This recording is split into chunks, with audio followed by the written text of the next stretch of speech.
RZ Radio Liberté Kinshasa.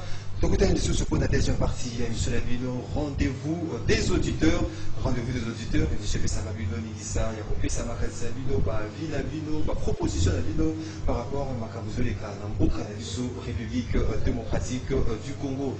Deuxième partie, deuxième phase, il y a une manifestation, il y a un comité laïque de coordination, CNC, après première phase, il y a une revendication à Barreau, Bazali, 3 journées, il y a manifestation et déjà il y a un lobby jeudi, vendredi et samedi, devant palais, il y a justice, place, il y a indépendance, pour l'alawana, pour la démission, il y a un juge, il y a cour constitutionnel, éclaircissement sur affaire, il y a 15 millions de dollars américains au le trésor public, mais également et surtout, Makamoto, violence, guerre, il y a partie Est, il y a République démocratique du Congo, principalement la ville, il y a Beni, Congolais, la Congolaise, Mikolo, Mango, Basengete, Makamoana, et si là, que pensez-vous, il y a préoccupation, que pensez-vous, la démarche de combat, CLC, les alliés qui ont répondre, ça, Makanisabino, na 082 33 33 749. 082 33 33 749 pour la Baimboka, pour Bazali pour la radio, Bazali pour la télévision, numéro Ezali affiché au bas de vos écrans. Première partie, vous allez qui n'a animateur politique, nous sommes deuxième partie, il y a Melvino, Mwana Boka, Médard, Kankolongo, il y a Azali, coordonnateur, il y a parti politique Congo en avant, Mwana Boka, Médard, Kankolongo, Mboteneko Maxime. Vous allez péter Archip Tala, Yazali, coordonnateur et génération du changement, Archip Tala, Mbote d'ailleurs. Oui, Mbote de Comati. N'a pas d'amboka, pesa makanisi na bango pour un sujet, il y a beaucoup de lelo, bino, beaucoup contribué, n'a pas vu, n'a bino que considération, n'a bino par rapport, il y a une idée, il y a une imboka, pesa, une imboka politique, les Darka Colombo, na Archip Tala, deux fois dans le Mboka, mais Darka Colombo. CLC, comité laïque de coordination, à répondre à après première phase, où il y a celle qui est ma revendication, pour l'idée, pour la corruption, impuissance, il y a justice congolaise, mais également, il y a la démission, il y a un juge, à 5B, 15 millions de dollars américains, il y a là qui, parce qu'il y a éclaircissement, et ça l'a fait, Est, et ça lui aussi, la thé, merci, na Kanisi. Sotali eloko esali ke CLC abengisa basifini wana yali intérêt général, mais kasi okomona ke CLC bazopêché par rapport ya mobilisation, ya déficit moko communicationnel, toyebi ke message kolekate donc or eloko balingi basala yali malamu pona mboka ngana zalaki na marche message wana éducatif. Voilà, je ne sais pas na comité d'organisation, en tout cas faut pas changer approche. Webi na marche à liboso ngana zalaki pembeni ya Daiwel, to zalaki na muto congolais debout, tout ça to tambola ki na bango tu kozonga bato bazalaki mezo sentir que non peuple a compris que message wana très bien. Or, et l'autre c'est ça que c'est la livre vraiment ce qui est salami mboka na biso qui est liboso. Et au comment que c'est à ça qui marche c'est pour la nime pour te corruption et sila.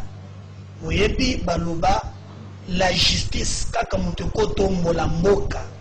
Et na mboka oyo justice à la katera loko la jante.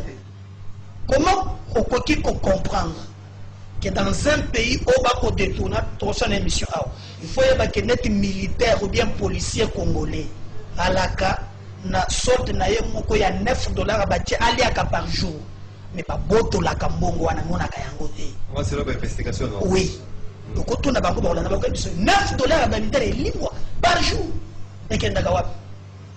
Yo kate bakozi ya ba mapinga bakomi kosomba ba joueur bakomi na bambongo bakomi batu ya bozwi mais pite bon eza ba cadre privé te ka biloko wana bango bateka kani bazo mongo ngo c'est que justice il faut pas calculer les fouti na yo na monde des yeux aux mené ah ouais c'est seulement comme tout ça makambo 15 millions yo les ba ko solango ngai na ya na rapport na sala na émission na talisa ni yo bandaka pende ko caméra ko le bawo batanga ngai tena tika ko buka dokuta na rapport wana na page 7 comme on avait dit ministre de l'économie, Combo ya Ndeko Kamere, Combo ya Messi Mokoyamba, Combo ya secrétaire de l'économie. Et le côté. Ce qui n'a yo, il y a des choses qui sont mbango et des bambou qui va quoi makala.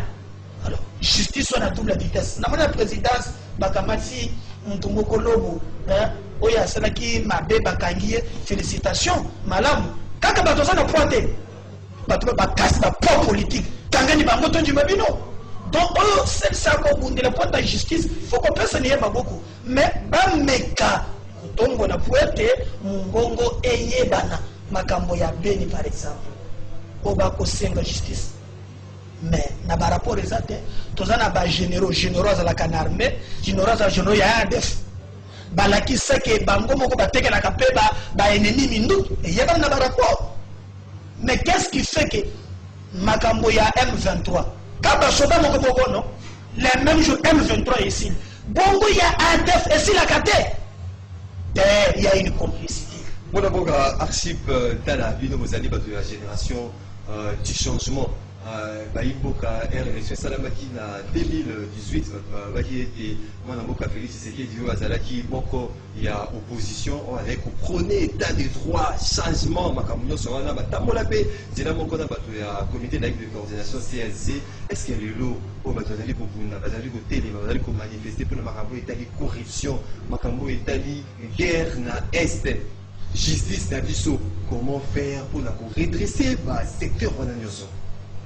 Oui, merci beaucoup pour la parole que vous avez. En fait, moi, ce que je dirais dès l'entrée de jeu, c'est que tout ça, comme si au bichot le loba congolais, que ce que tu me en haut, tu dis que tu vends tu vends à qui même tu vends à Mboka.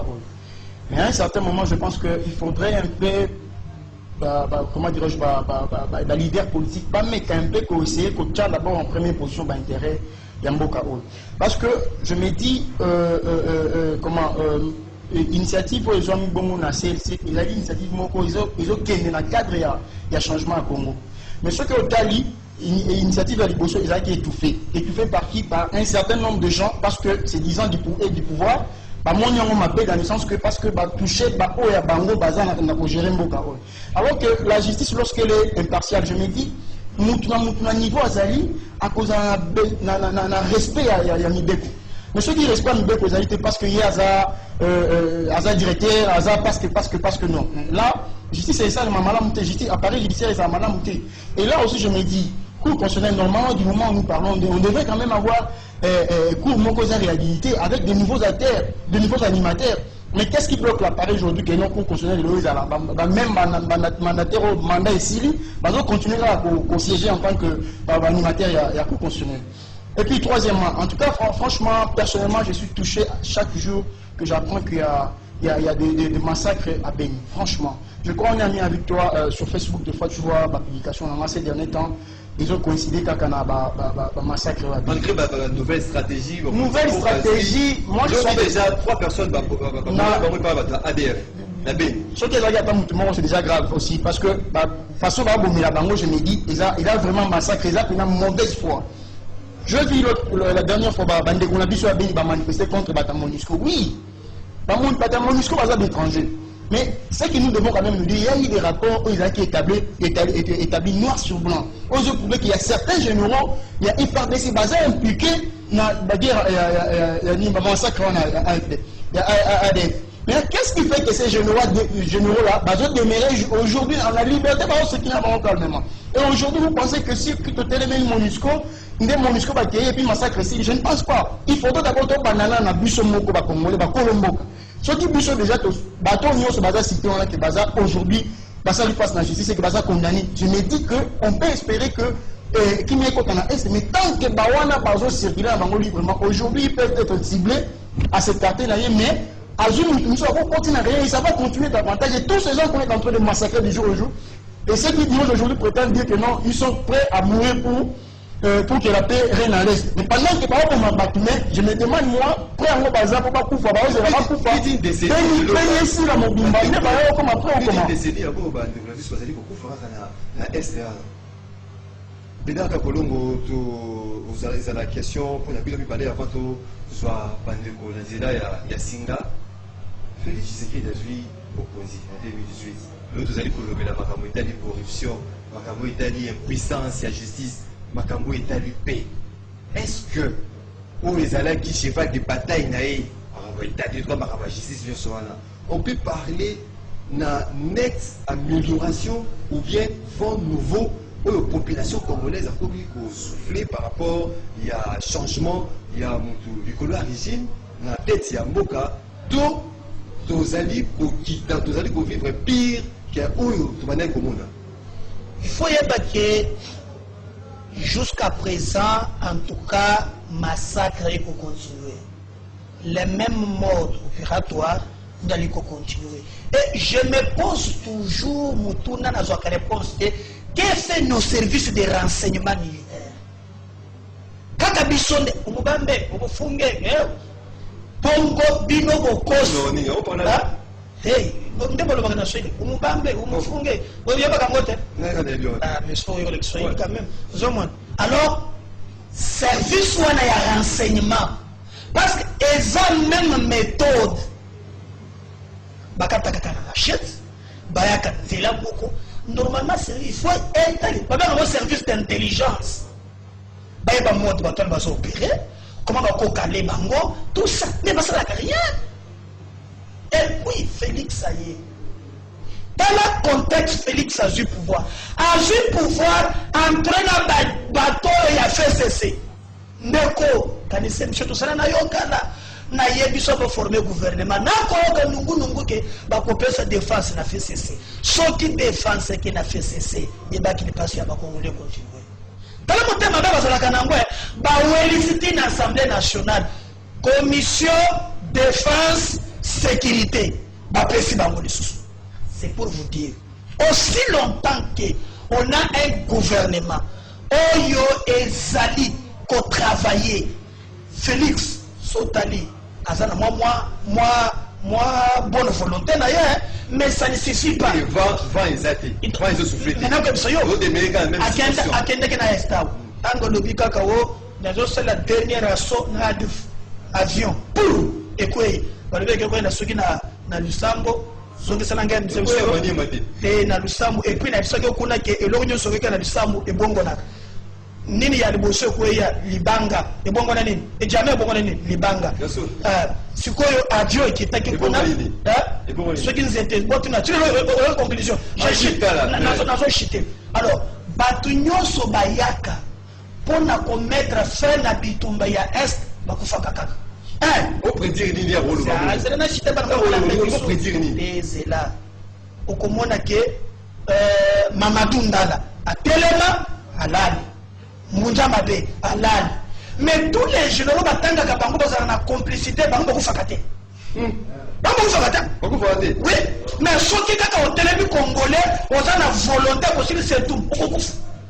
C'est pour montrer que il y a complicité à l'interne. Félix Amengala qui s'encampe que ba vérité rien. Tant que il n'a pas ça pour avion. Il faut maintenant tout travailler dans ma conseil et na chité. Ma conseil na biso, ça 30 secondes. Il faut maintenant tout travailler dans l'optique de tous alaka. Na président de la République, à la majorité. C'est pour ça qu'on sait que de la opposition. Pour travailler que nous, mon conseil ko ya lobby, à la levier effectivité, il y a pouvoir. Achille Tala, nette amélioration par rapport à la situation, justice, sécurité, la corruption. En tout cas, personnellement, je dirais que c'est la même situation toujours continuer parce que l'actuel, le pouvoir actuel, ils ont dirigé quand on a mené au rythme au régime passé, ils ont dirigé. Parce que tu décris qui banzela, tout le monde niveau sa réhabilitation, tout ça, il n'y a pas longtemps. Le Lola avant hier, Bazo Bambango déjà, massacre à Beni, avec Sou Kabila, ils ont continué. comment dirais-je, impuissance à justice. Bon, bien qu'il y a quelques cas, il y a certains cas aussi, notamment à Mike Nkeba qui est dans la vitesse Moro à croisière, a été enceinte et aujourd'hui il se retrouve en prison. Et donc vous comprenez qu'il y a toujours justice sur la deux poids deux mesures. Voilà pourquoi est-ce que nous, à niveau agent de lobby, non. On a essayé un peu d'étudier le plan qui est proposé par la MOUCA, par l'entremise de Martin Fayoulou. On s'est dit, mais en fait, sans que total le contexte actuel, en tout cas, c'est comme s'il y a une marche dans ces pays.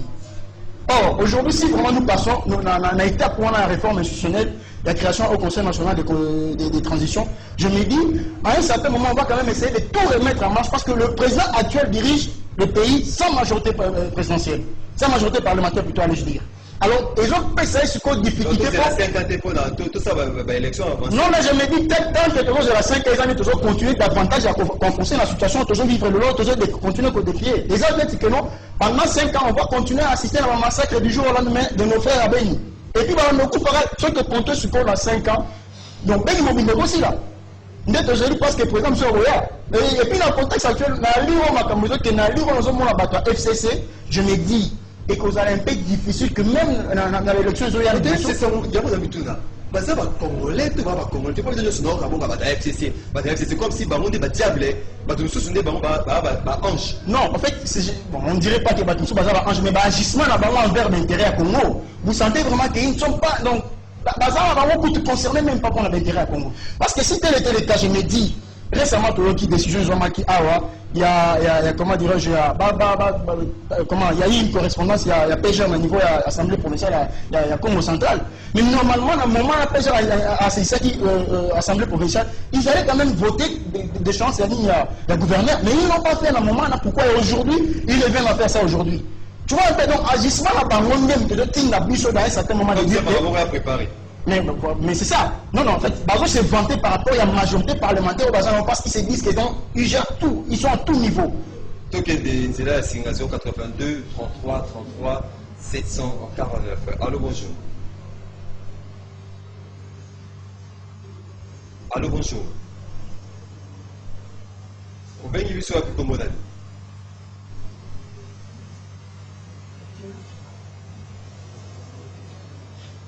Allô, bonjour, Robin, il est sur la Pikomodane.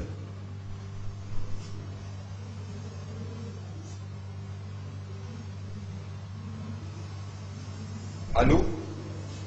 Je vous souhaite que Zéla Singatanda va gagner ça va passer retour à niveau de la casque dans un retour T. Moi, je architecte pour avancer.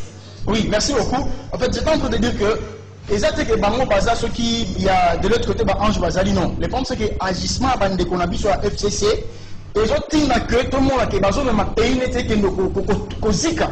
Il y a un moment, l'autre, tant que je comprends déjà, il y a un décrier de façon que Bango est un peu qu'on revoit façon à Bango, je prends l'intérêt à Congo. Parce qu'aujourd'hui, ceux qui Congo est changé, ceux qui Congo est bongi, et ça, qu'on a vu sur le Congo, ça va bénéficier. Mais Bango, c'est qu'agissement à Bango, ils permettent que Mboka ait avancé. Il y a moi ce qu'on dit, le but de comprendre dans notre bien non. En tout cas, nos frères à FCC, il ne faut pas mettre un peu que tu as une carte, il y a vu dans la patriote. Voilà. Oui, allô, bonjour. Allô, bonjour.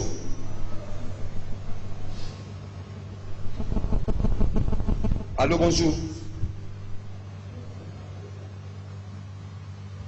Ingénieur Bazali, l'arrache-pied pour au Tala standard qui pose présentement problème, les Dark Apollo, il y a FCC. Par contre, ça va diable. Il y a nos alliés, il y a des Angelo qui est dans ce bâtiment. Aussi, il y a guerre dans l'Est, tout le monde a corruption. Il y a des gens pas datés. Bonjour. Allô, papa Michel Intendant. Oui, le commissaire Intendant, c'est pas ça. Bon, la ligne tout à l'heure contribution à la pour la guerre à Est. Maintenant, la vision Zanini, armée la vision Ezali, armée moko hybridée. Donc, armée la pays moko hybridée et que tu peux ça les noms de pour plan où nous se besoin. Plan wana était chani déjà n'angambo ya ennemi. Nous va que tu peux convaincre l'ennemi dans l'eau bango. Armée la vision est hybridée, nous avons bon. Donc, les généraux moko ya ngambo. Baza penza les généraux oyo bazwa formation na Congolais d'origine. armée il faut ezala bacongolais d'origine mpo baconvaincre l'ennemi. Mais une armée hybride ekoki kosala nini? Ata mosu plan na ntongo bango batekeli bino plan wana bapokwa mpe tokokende échec. Il faut pas de former armée. Voilà la contribution na ngai. Merci Ndeko Miché depuis l'intendance qui parle d'une armée hybride. Allô, bonjour.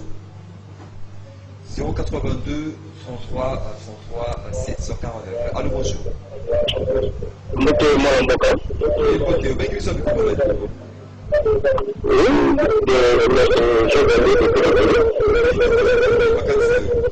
ok. Moto pays na honorable président de Dakar et une autre pays dans le commission sur la plateau. Et c'est un maximum il y a un cabinet de la nationale. Moi, je pense que c'est le moment où nous sommes peut-être faisons après ça le changement en cannabis. Lorsqu'il y a un macaté dans le pays, la chaîne de vie de Baki, et qui a parlé ça, il y a la politicien. Il faut aussi de temps la petite quel genre de politicien peut nous communes la nation de façon qui, par exemple, dans l'économie, c'est de la nation de l'Anda, et dans la nation, il y a une politique qui peut utiliser le nom de cannabis. Non seulement on peut avoir des intérêts, on peut nous apporter la société, avant la utilité de la peut-être laisser la balle à eux, continuer la mot cannabis que nous avons le corps va nous baser à outil pour le travail. Le corps a déjà tiré la première partie, à la première partie, chaque main a tiré le premier alors. Maintenant, on va beaucoup la mot cannabis dans la boca. Je pense que c'est ça la souffrance. Et je pense que ceux qui se font dans le pays, c'est handicap intérieur. La pratique parce que la Nicolana, parce que la Moussala, parce que la Boule. Donc, on se fait à nous, voilà la mission de la coupe, on a mission dans le cas de la commande de Mouka au pays. Mais tant que nous sommes devant, avant de tout ça, il faut toujours se confier dans eux. Encore une fois, on a condamné tout dans le cannabis à l'œil. Les faits, la parole, vraiment, ils ont les catacombes de sauter. Donc, on ne connaît pas où tu connais la sauter, mais tant que la parole, c'est le carrément pour les sauter. Et même quand on a joué, on fait la renfort qui a fait à la semaine, et le méchant pour qu'on ait mais on peut la faire à la voix, on a parlé de la justice. On peut faire la renfort, c'est ça qui fait. Alors, merci de vous le comédien en tout cas, effectivement, parce que dans la réalité, il y a le continuer au milieu à ce moment, c'est-à-dire à Dakar, le jeune à RCC, il n'y a pas de changement, il n'y a pas de régime, tel régime, il faut que les noms. Et ça, c'est une activité d'accord, ma fille dans l'eau et la monocommune, ça fait la continuité et la cabinetation qui est dans l'eau. Parce que ce que ça y est, à aussi que le comédien aussi que le marché, la méconnaissance, on va tenir la RT, les résultats. Quand on est pas quelqu'un qui a la qui monocommune, dans la zone, avant que le marché de la monocommune, dans la réalité. Est-ce que nous nous avons abandonné à faire ceux qui adressent par le niveau à la tabac, il y a un changement avec le produit que on a fait comme la mission. Parce que le niveau à la militaire la mission va tenir à part des la éducation qui formation les gars c'est toujours de la manière comment ça se dit dans la mission. Donc ça niveau l'économie mais c'est-à-dire les gens a essayé de côté mais cette mission va prendre tout ça on vit avant que tout ça il faut que vous qui change il faut que nous on va seulement la mission on va faire la mission dans la mission de vous technique Salananga et le mot ceux qui nous a bengi a dépassé une minute. Donc ce que bengi meka pour résumer Makamunayo dans 45 secondes pour dépasser une minute technique vraiment Nanga. Oui, allô, bonjour. Oui, bonjour, c'est M. Raphaël Matongé. Oui, M. Raphaël, Makanisa. On appelle ici pour inviter Mbote, nos auditeurs. Je comprends que CLC a une insuffisance et la mobilisation. Il y a un conseil. Et c'est une pas la claire lorsque les gens parce que basé sur la confiance de la population. Concernant l'objectif Italie marche, 15 millions, c'est une bonne chose. Pour la bande de l'Est, c'est une bonne chose. Pour la justice, c'est toujours une bonne chose. Mais ce que je crains que Bazo inspirer, bien Bazo aspirer conscience, parce que Bazo toujours la carte politique. balongo la aspect politique na ba manœuvre na bango pour susciter confiance dans la population afin de mener les actions. Et ça c'est que non, non, parce que ce qui est aspect politique n'a pas parti prise au Congo qui confiance que vous avez par rapport à la population, par rapport à l'action. C'est tout ce que je donne. Et puis concernant la population, c'est toujours pour l'avantage de la population. Il faut toujours appuyer l'action. Surtout cette frange, il y a la population, on a bien la base de paix. Cette base politique-là, base de l'ICT, il faut toujours appuyer Makamou. Parce que c'est la monnaie actif dans la Babylone Congo. Si par exemple, il y a une coalition qui se cache, peut-être que ça sera une bonne chose. Mais par rapport à l'émission, il faut toujours dire que toute l'émission va de manière impartiale. Tout ce qui a attaqué Batou, sans preuve, ils ont mal à monter. Donc, bon, merci, bonne journée. Merci, Naopi, le pôle avec Raphaël, depuis Matungé à 082, 103, à 103, 749. Allô, bonjour. Allô, bonjour. Allô, bonjour. Bonjour. Bonjour, comment on a ngai papa Armando na bengi na Kivoda Ifele. Oui, papa Armando depuis Karisel. Oui, na félicité nanu bandeko oyo bazali kuna lokola ndeko Ledare, félicitations. Na vérité lolenge alobaka vraiment il attaque les deux côtés ce qui mabe ezali. En ce qui concerne Marshall, c'est bandeko bazotambola eza malamu. Eza intérêt pour Namboka. Mais c'est un petit remarque na lingina ça de pas ya yo ndeko journaliste. Émission ça na kezali makate za la kasuiti. Mais otomona kayo commission za la kapanche na côté moko ya bandeko oyo ya Lamuka. Lorsqu'il y a quelqu'un qui est azoko finga azoko lo papa makambo moko en dehors ya sujet. Okukata yete obandi kila suka. Non, ce n'est pas ça, monsieur. Parce que mission kolandaka yango. Tango moni moto a dérouté, a déraillé, kata ye. Wakoya koloba makambo moko ko s'enprendre na batu. Félix, comme ça, non, le président, Aza président congolais. Oh, non, c'est le gars qui est l'équipe. Merci vraiment, Nakonga, on change un peu. Merci, papa Mwando, depuis UPEN. C'est-à-dire journaliste à la coloration politique, moi quand j'ai vu ce Tozali, pour Pessamino Malouba, Tozali pour Panzasamo, Tozali pour les cas, Namboka Navis au Congo, opinion nayo, ils ont forcément été, ils ont apprécié pas Moutounoussou. Donc opinion Moutounoussou, ils ont se faire la montée. Donc à Tozali, la radio Liberté Kinshasa, Tozali pour Pessamino Malouba, côté, l'ino na choc, il y a une idée, la bino, vous allez pour Bimisa, Lumière et Vima. Donc les alliés organisateurs qui ont marabou les alliés koloba les alliés à solo to o muninga zali koloba les alliés à solo. Allô bonjour. Bonjour. Ben qui monsieur appelé comment on c'est monsieur Bill la même partie de la Covid de Kinshasa. Oui, de Covid depuis Kinshasa constitution. Bon là il va le même test le candidat marche ya CLC. Na zoka bandeko depuis makambo ezosala maka chaque fois bazoseka bazocola peuple aza na confiance ya CLCC peuple aza na confiance ya opposition mpe yango peuple azomanifeste te peuple azandi azocola balobaka très chaud elandaka nyonso bayebisa bango de biso peuple oui effectivement tozotambola te na bapele nyonso oyo société civile comme opposition ezokosala. Mais au lieu de me dire que je ne pourrais pas aller dans ces amis, c'est ce qui faisait la banalité, c'est de donner la confiance à la banalité. Et donner la confiance à la banalité à 100%. Au lieu de faire les amis qui, après chaque déception, mais à l'impact. Je sais pas ce que la vie. La bilingue, la misala, la relation, la maternité, la vie, chaque fois où nous avons la déception, après la déception, nous à l'impact à la caractéristique. Et que avec ça, pour récupérer les sous-sous à la Kobandela. Merci Déco. On prend les derniers intervenants, deuxième partie, plutôt Pessa Malouba. na vie politique bango basilisana biso. Allô, bonjour.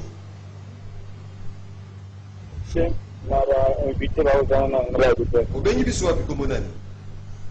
David Akatangalema. Oui, ndeko David, osili na yo. Il a fait ivresse à monde, j'ai trompé du sauté. Baba voyage na bani. Est-ce que vous dites que les autres trahisseurs dans le sommet, ça va m'apprendre le bâtiment de Makambaye. Qui va ramener le Rwanda dans le Bundapur?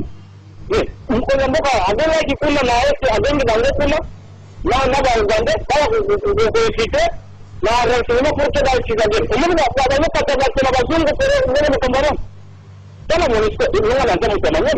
Et la même Makambaye. On a eu beaucoup de za kujifunza kwa meza na kuyabi kwa yeye kwa ndani basi ngapi hata kama kama loje tayari bila kitenda ndaka kwa nini sababu sasa bora ndio ndio ndio zote kapante ni kama basi kuna bisu ba parce que la Amérique basi complète na bako na rende basi ba foto na ba percibe que ba migration de la makuna tout est abolition hata kwa d'abord le gouvernement d'abord est-ce que ça honte d'abord est-ce que détournement 15 millions, le chef a dit à réduire une commission. Kamera nous dit d'attaquer ma compte il y a 100 jours. Bah on dit que 100 jours, si le nom, bah peut être là-bas, c'est que nous avons vu dans les bourses locaux. Il y a détourné là-bas pour que n'ango. Faut répondre. C'est ça la justice d'abord. Non, c'est la justice a rendre ba verdict nae par rapport à 15 millions pe makakona nyoso moi na boka archipel la qui mbela ya ba auditeur auditrice ba téléspectateurs téléspectatrices ya canal comme télévision monsieur Subalobi que armé des usages hybrides donc moyen ba p les à la instaurer na est des alités p donc continuer la continuité aux alliés vivre. Oui, merci beaucoup. En tout cas, pour l'intervenant sur Nandenge Basili Koloba, moi je pense que le mieux qu'il faille faire, je crois, on a eu sur le bamo tout à l'heure, qu'il faut d'abord te bandana Katsia armée na Bishomoko, Kolongola ba o nyoso bazali cité, ba o nyoso bazali amabe. Il faut que on essaye parce que l'armée c'est d'abord plus les renseignements. Pour établir, pour élaborer plan la nuit, demain pour attaquer, et puis il y a déjà ce plan qui a été élaboré la nuit même il y a élaboration d'un plan déjà commis par Benini. Là, peu importe les efforts que vous aurez à fournir pour atteindre l'objectif de mon côté. Donc il faudrait d'abord commencer par éliminer tous ceux qui sont cités, tous ceux qui sont impliqués dans le massacre à Beni. Et puis deuxièmement, moi personnellement je soutiens la démarche à CLC parce que c'est une démarche qui contribue pour l'avancement de notre pays.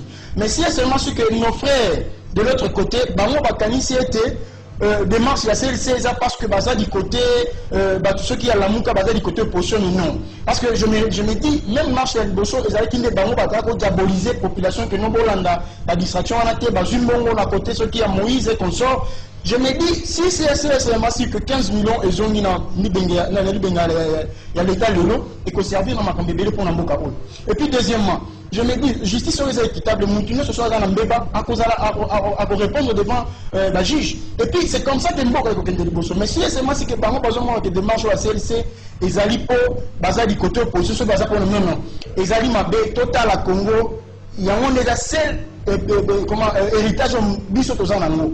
Mais ceux qui doivent défendre l'intérêt dans notre bâti, dans notre lobby, puis ce moment, continuer à couler, continuer à vivre même situation de décret qui lobby dans le régime passé. Et le lot aussi, tout le monde va régime sur ce côté, malgré le côté, dans le côté liwana, tous pour citer peut-être, pour citer, en tout cas, je me dis, démarche pour proposition et ça n'est pas de commenter, il fallait pour la création au Conseil national de la transition. Je me dis, il y a des démarches pour on a biso dans l'émergence, on a biso dans le changement. Merci à Chutala, Méta Kakolo. Oui, merci. Il y a une prophétie aussi, ça, prophétie bon. Tei, ngai na Congo, ebe awa yoko soki na 2 ou 3 nationalités, ndio tunaona kama politicien ni badala kanango. Moi j'ai intérêt que mboko ezala na kimia. Bao bako boma na est, ce sont nos frères. Et il faut que ça la capace mingeza que ba politicien mingi basala ka politique te pour l'intérêt général. Donc nako compatir na bande ko na biso ko yebisa bango ke d'abord ni tete bande ko na biso wana te basi ba botole biso atanda mu ya mabele parce que logique oyo banguna basala ezala keno babomi dino soki bolembi bokimi bango butu bayena bato na bango ya bavoisin batondisi pe bakokisi plan na bango ya kobalkanize Congo alimboka nzambe oui baza na plan makasi ya kosala yango mais nako biso ekosimba te ce pays en tout cas peuple a décidé kozala ensemble et il faut bayeba ba généraux oyo bali ko travailler contre la république ata basali ndenge nini mais yeba ke bilakili mabe ekolanda bango makambo na koyebi so de bobo ko za banyama boyo za généraux ndo za mutu oba ko kata mase baza banyama quand ozo tekela bango na minduki pote bakata ni baninga na yebabo makabango yo tonga ba flat ba yebo na ba musicien bino pende bozala kana problème pour comment na presse monto tabomi mboko komona ga o Léo Sommet tala ba funde tigale donc na presse komona bazo wala ngo na mission mission komona alors je fais seulement pour dire que non nous voulons bateau basale la mboka ba soda na biso bino boza ba oya sese wana ba soda ya mulongo basala ka mingi bozo ngisa na bango mbongo na bango boko yiba bino botonga ka ba flat mais bozo wata neuf bazo lela même ne fois baba kisabana bango badia oui bi premier ya militaire za la est kuna bazo ka 1200 francs $1200 na ko yisa yonde ko prime soda moko soki ba matisi na ko biso na biso information bala to ko ba ko bongisa soki ba kunditi e komi sko 10400 non. Donc 10 000 donc bah 10 400 francs. Mais bazo ça l'a épelé quelqu'un qui laisse sa famille aux autres dit que moi nanaye ako bunde la mboka alors comment est-ce qu'on va mboka vimbi merci voilà mboka non mais vous allez coordonnateur et un parti politique pour moi en avant. Merci d'avoir répondu à notre invitation. Arsip Tala, coordonnateur il y a Génération du Changement. Merci Arsip Tala. C'est à moi de prononcer. Vous allez qui est belé, fidèle téléspectateur, il y a Canal Congo, télévision, auditeurs, auditrices.